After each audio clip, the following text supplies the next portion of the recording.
Welcome to the Old Time Radio Westerns. I'm your host, Andrew Rhines, and I'm excited to bring you another episode absolutely free. This is one of over 80 episodes released monthly for your enjoyment. Now, let's get into this episode.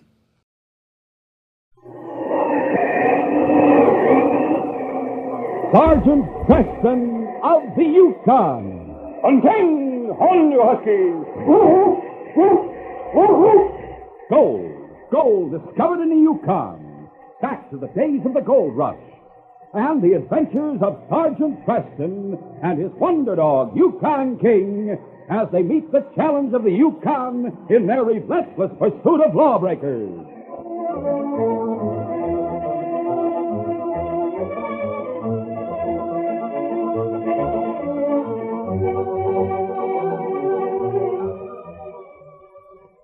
The Quaker Oats Company, makers of Quaker Puffed Wheat and Quaker Puffed Rice, the delicious cereals shot from guns, and the Mutual Broadcasting System presents by special recording Sergeant Preston of the Yukon.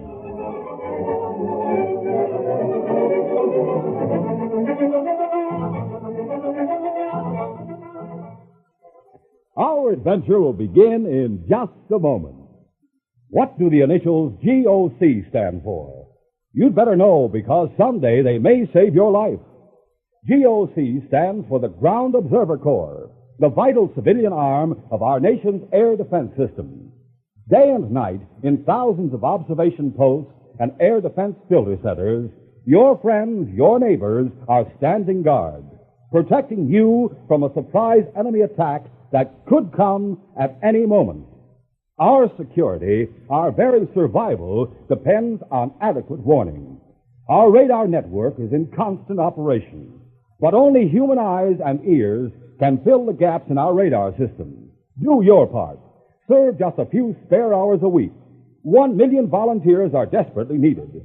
Contact Civil Defense and join the Ground Observer Corps today. You're really needed. This message is brought to you as a public service.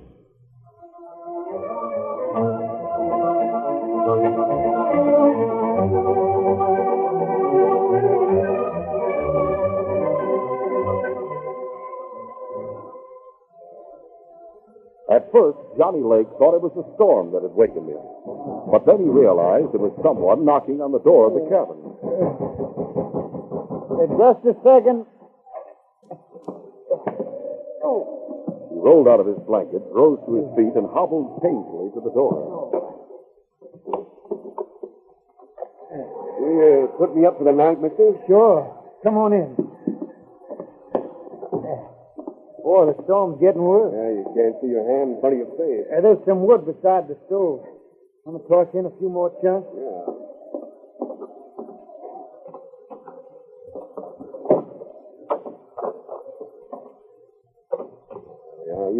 You live here? No. Look around. No furniture. Nobody lives here. It's taking shelter from the storm, huh? Yeah. Oh. What's the matter with your leg? I sprained my ankle this afternoon. My partner went into Selkirk to see if he could hire a dog team and a sled. He was going to come back and pick me up, but then the blizzard started. I don't expect him before morning now. You heading north? Yeah. Dawson, the Klondike. I'm Johnny Lake. My name's John, too. John Smith. Howdy. You don't have any blankets? No, I expected to make Selkirk tonight myself. Well, I can spare a couple. Mike left me his. Here. Thanks a lot. The stove works well, so we'll not freeze to death. I'll just stretch out over here. Yeah. See you in the morning. Yep. Johnny went to sleep once more, but an hour later he wakened. The man who called himself John Smith was preparing to leave the cabin, and Johnny's knapsack was slung over his shoulder. Hey, where do you think you're going? I'm on my way. Put on that knapsack. Try and make me. I have a gun here that'll make you. I have a gun, too, mister. The thief fired first, and his bullet plowed a furrow in Johnny's scalp, but Johnny's bullet traveled straight to the heart. The man who called himself John Smith dropped to the floor. Johnny Lake never saw it happen. He had fallen back on his blanket, unconscious.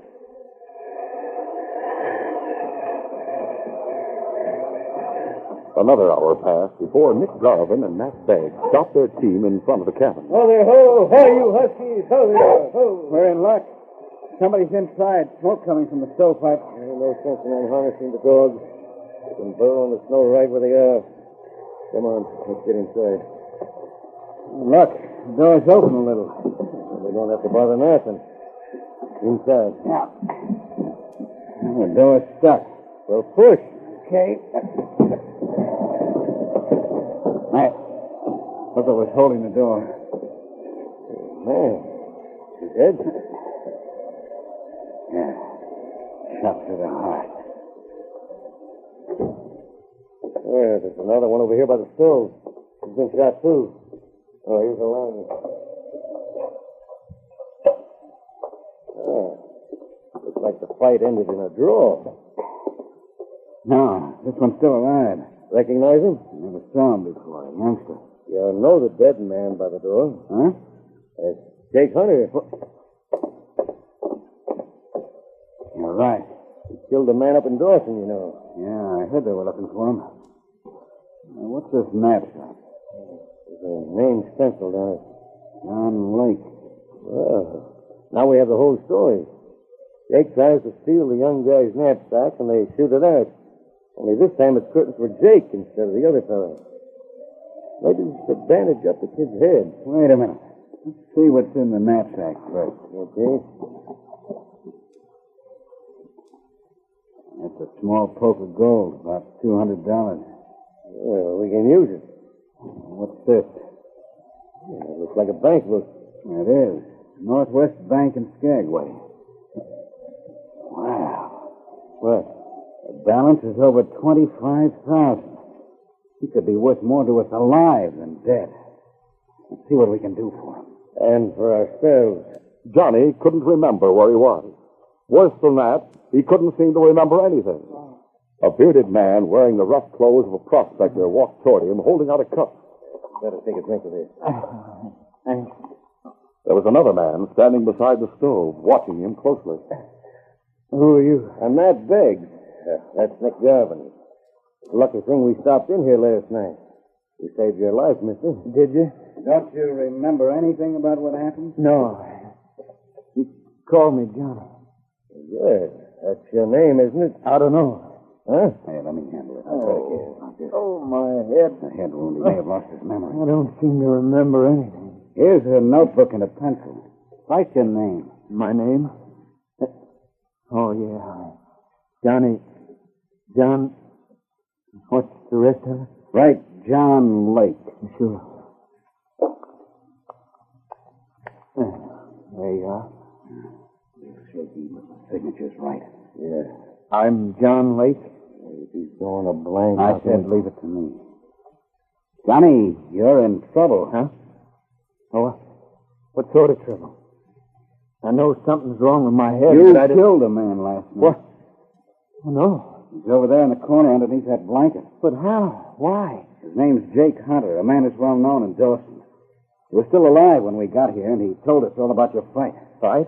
Jake wanted to spend the night in this cabin. For some reason or other, you didn't want him to. You pulled a gun on him, you shot him. He fired back, but you only got a scalp wound out of it. Well, why should I object to his spending the night here? We don't know what your reasons were, but the fact is you've murdered a man. Oh, they'll hang. If you're ever caught... I'll have to give myself up. Do you want to hang? No. Then listen. Matt and I need money. We're willing to help you if you'll pay off. Do I have any money? Not much on you, about $200 in this poke.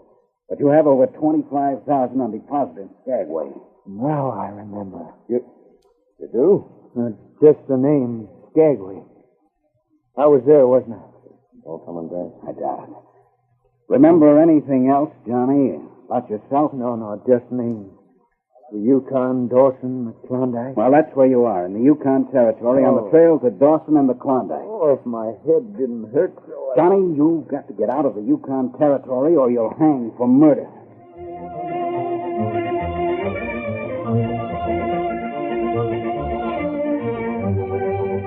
We'll continue our adventure in just a moment.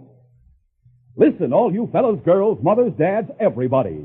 There's something special for each one of you inside your package of Quaker Oats or Mother's Oats right now. It's a folder that offers you nationally known merchandise at savings up to 40% or more. Just use the little blue stars from Quaker cereal packages. They count like money toward such items for you fellas and girls as a Wilson Fielder's mitt, complete camera outfit, beautiful Love Me Baby doll, roller skates, tricycles. One of the items for you dads is a Remington Deluxe Shaver, regular $29.50 value, with 10 blue stars, only $18.83, a saving of over $10. And you ladies can save $40 on a 17-jewel Benrus watch. Just buy Quaker Oats or Mother's Oats, either quick or old-fashioned, round or square package. The folder inside gives you full details. Hurry! Save up to 40% or more on valuable and useful merchandise. Get Quaker Oats or Mother's Oats today.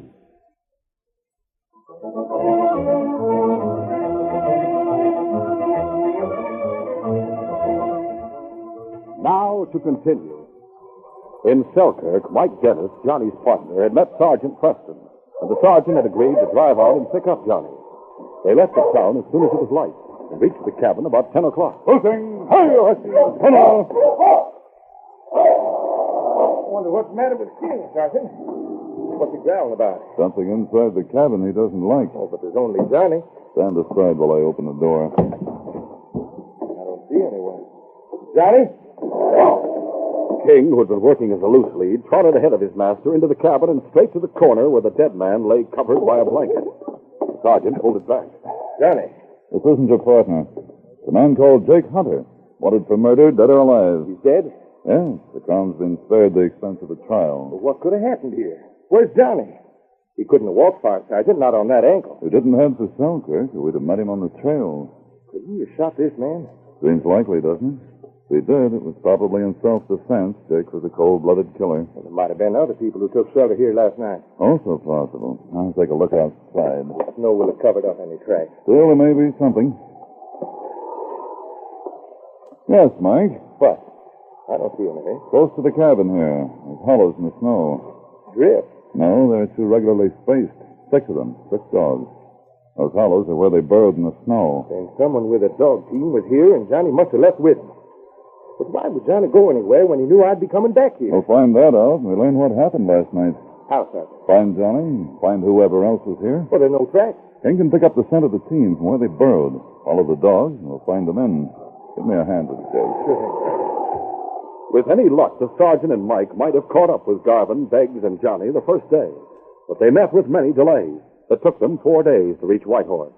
But along the route, they had learned that Johnny was traveling with 2 men, and they obtained descriptions of them. At Whitehorse, Jake Hunter's body was left at the Northwest Mounted Post, and the sergeant and Mike pushed on to White Pass. There they learned that Johnny, Garvin, and Beggs had crossed the border the previous afternoon. The sergeant asked for permission to continue on into American territory. Of course, Sergeant. Even though Hunter was wanted for murder, the details of the shooting must be cleared up. But there's no way that you can force these men that you've been following to answer your questions in Skagway. There's a United States Marshal there now, sir. We'll arrange for them to be sent back if we can find them. But you're not in uniform. No, sir. These clothes are better suited to the trail this time of year. I realize, Sergeant, but I was only thinking of how you'd identify yourself as the Marshal. Oh. I'd better give you a letter. Well, that'll be fine, sir. You may start at once. Thank you, Inspector. So the sergeant and Mike headed down the trail to the boom town of Skagway, the port which had become famous all over the world as the gateway to the Yukon. And at the very moment they were crossing the border, Johnny Lake was closing his account in Northwest Bank.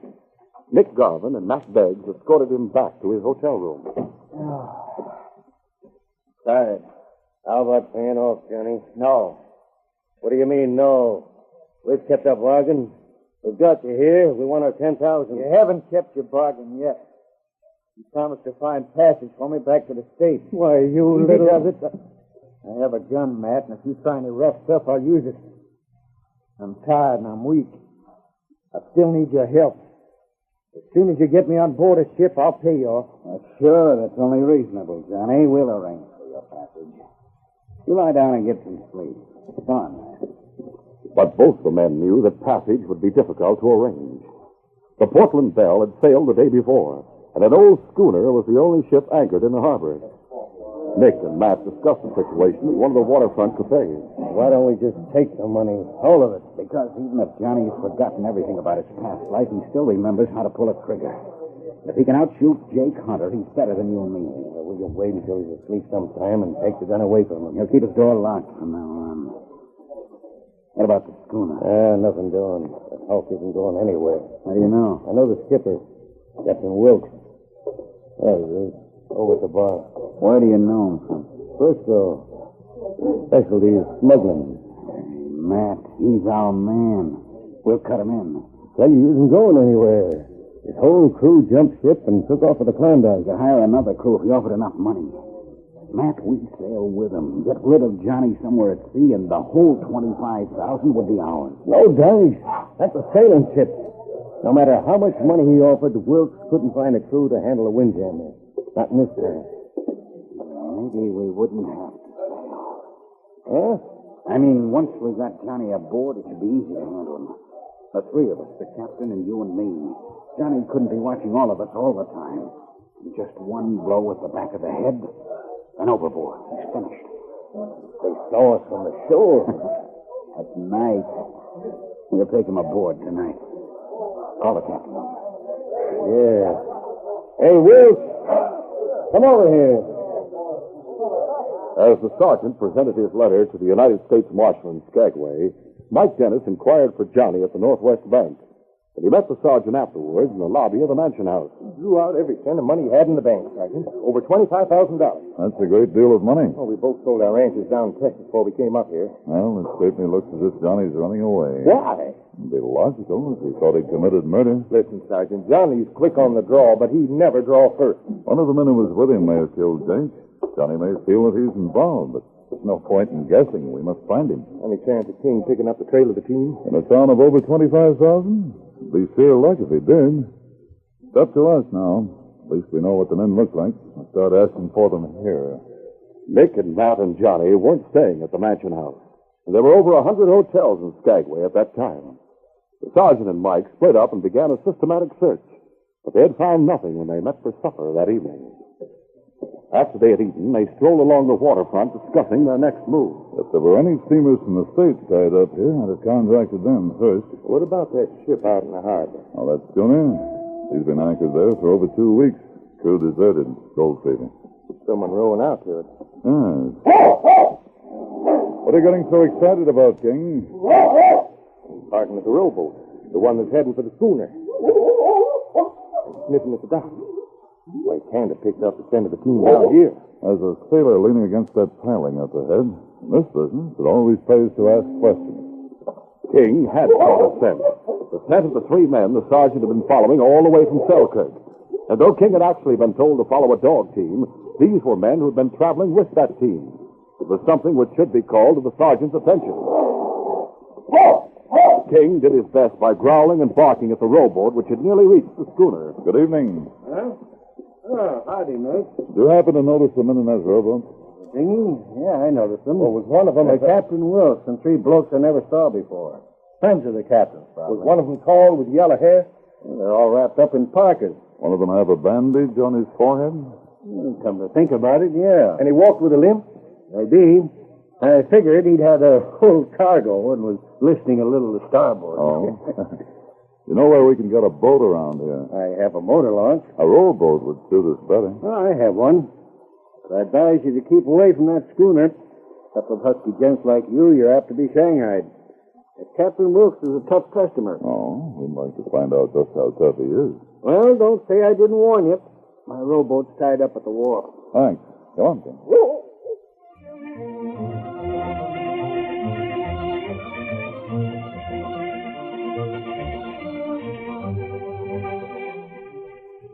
We'll continue our adventure in just a moment.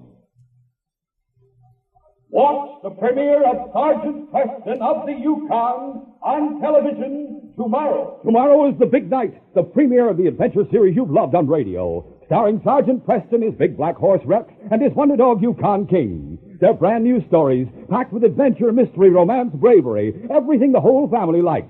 Now you can actually see Sergeant Preston fighting hand-to-hand with desperados of the Yukon. Actually see his dog King leap at gold-hungry killers.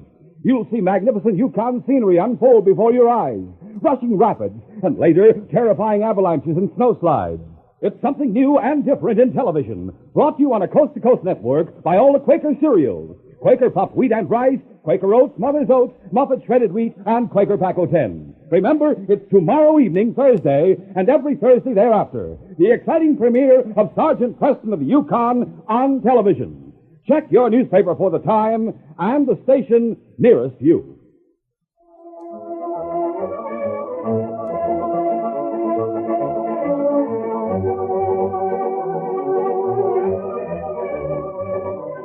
Now to continue.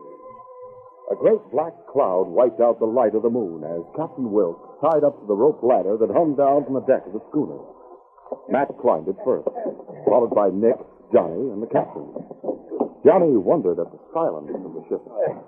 The ship seems to be deserted. Well, we don't sail until daybreak, and the crew's enjoying a last night ashore. Your quarters are aft, gentlemen. It's understood that I'm to have a cabin to myself. That's right. Here we are down this companionway. You and Matt go first, Nick. Whatever you say, Johnny. As Johnny started down the companionway, the captain picked up a belaying pin from the deck and brought it down hard on the back of the young Texan's head. Oh, catch him. I've got him. What did you use, Jeff? Yes. You done for him? No, but he will be when we hoist him over the side. Get the money belt. Right. Well, take a look, Captain. Good enough. Let's get rid of that. Get his feet down. As Johnny was carried up the companionway and across the deck, the moon broke through the All clouds. right, all together now. Heave over the side.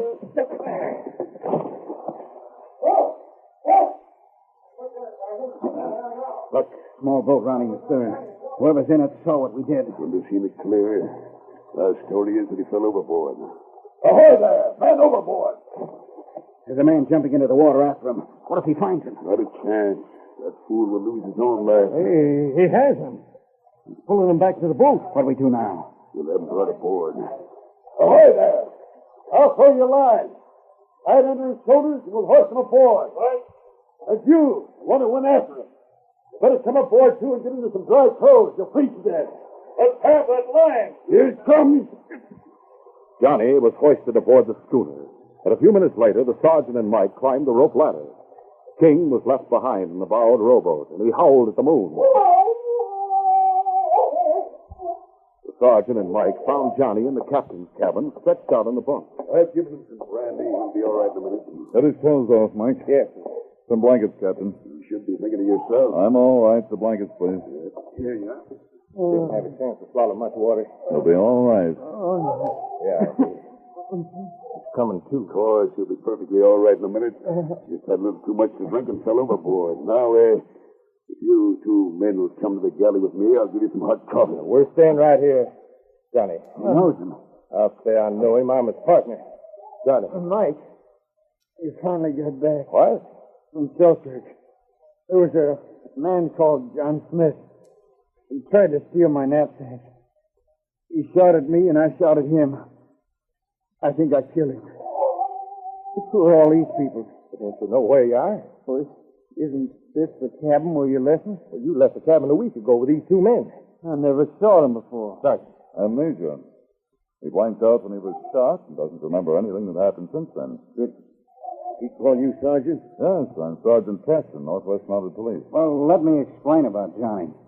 The way you said, Sergeant, when we found him, he couldn't remember anything about himself, and we thought he might have friends in Skagway, so we offered to take him. Oh, no, that wasn't the way it was. Now it's all coming back. You told me I'd murdered that man. You said you'd take me to Dawson and get me passage to the States if I paid you $10,000. Johnny, where's the money you drew out of the bank this morning? In my money belt. You aren't wearing a money belt. What? Well, then they've got it. I was starting down the steps, the companionway.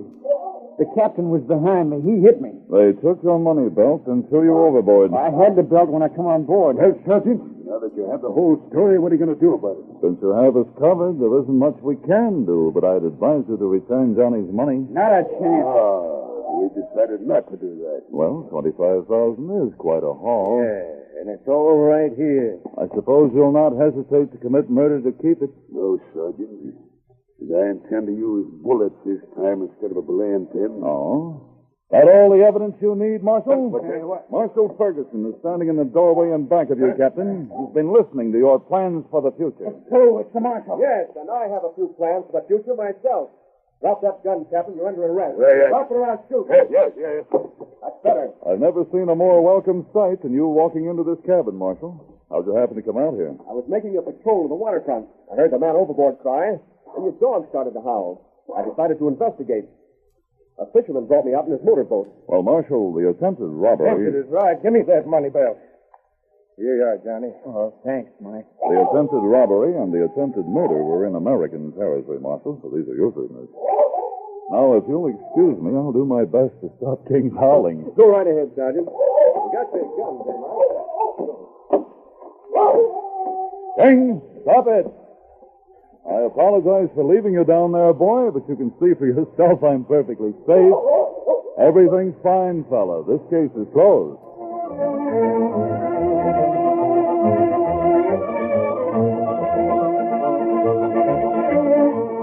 Sergeant Preston will return in just a moment with a word about our next exciting adventure.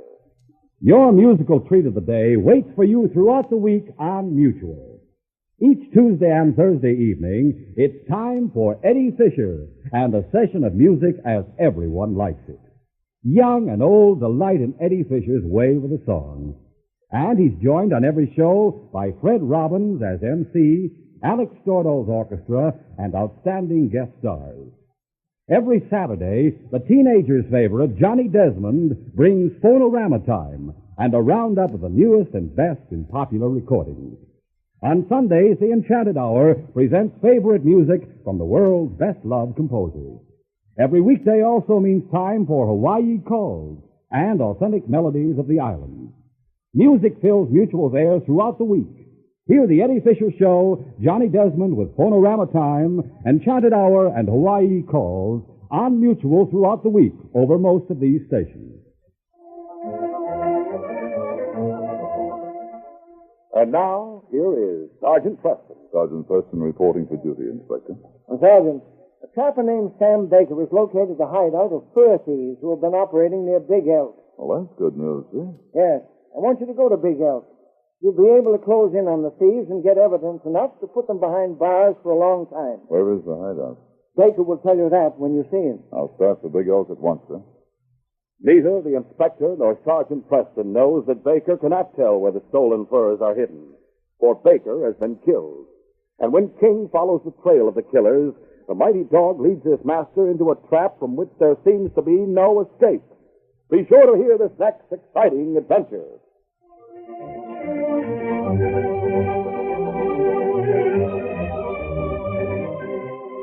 These Sergeant Preston of the Yukon Adventures are brought to you every Monday through Friday at this time by the Quaker Oats Company, makers of Quaker Puffed Wheat and Quaker Puffed Rice, the delicious cereals shot from guns.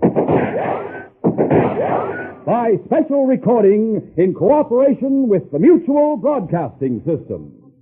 They are a copyrighted feature of Sergeant Preston of the Yukon Incorporated. Created by George W. Trendle, produced by Trendle Campbell Muir Incorporated, and directed by Fred Flowerday. The part of Sergeant Preston is played by Paul Sutton.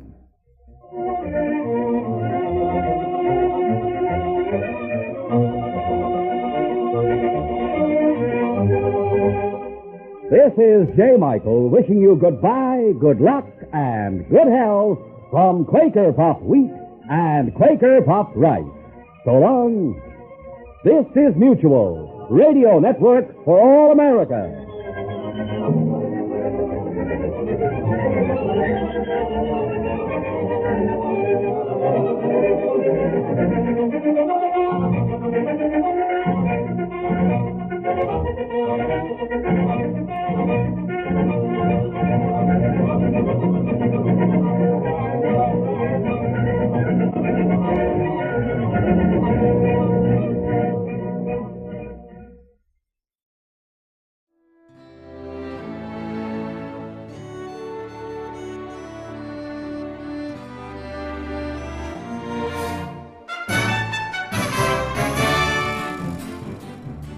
This has been a presentation of OTRWesterns.com, and we hope you enjoyed.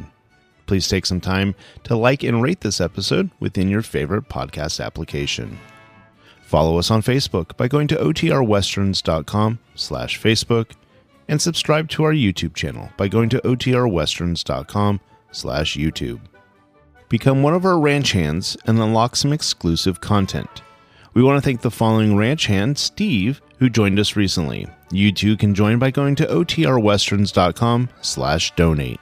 Send us an email, podcast@OTRWesterns.com, and you can call and leave us a voicemail, 707-986-8739. This episode is copyright under the attribution, non-commercial, share-alike copyright. For more information, go to OTRWesterns.com/copyright. Have a great day, and thanks for listening.